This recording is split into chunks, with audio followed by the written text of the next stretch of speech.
హనుమంతుడు చిరంజీవి ఎలా అయ్యారు?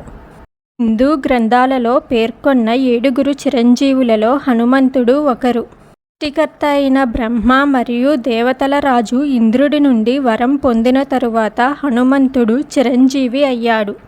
హనుమంతుడు ఎప్పటికీ మరణించకపోవడానికి ఇదే కారణం. హనుమంతుడు తన చిన్నతనంలో సూర్యుడిని ఫలంగా భావించి సూర్యుణ్ణి చేరుకున్నాడని పురాణాలు చెబుతున్నాయి.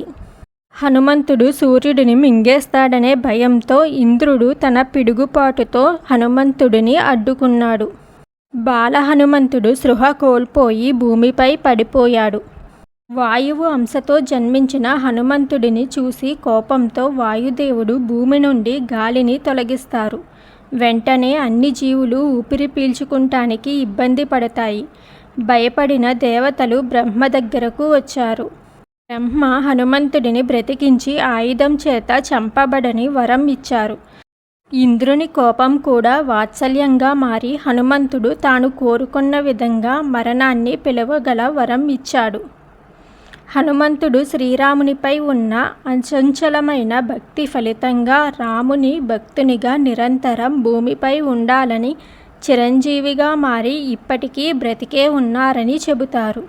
కలియుగం చివరలో విష్ణువు కలిని అంతం చేసేందుకు కల్కి అవతారంలో వచ్చినప్పుడు సహాయం చేసేందుకు సప్త చిరంజీవులు బ్రతికే ఉన్నారట.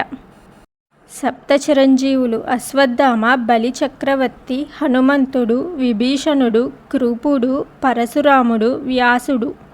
ఈ 7 పాటు మరొక చిరంజీవి అయిన మార్కండేయుణ్ణి కలిపి అష్ట చిరంజీవులని అంటారు.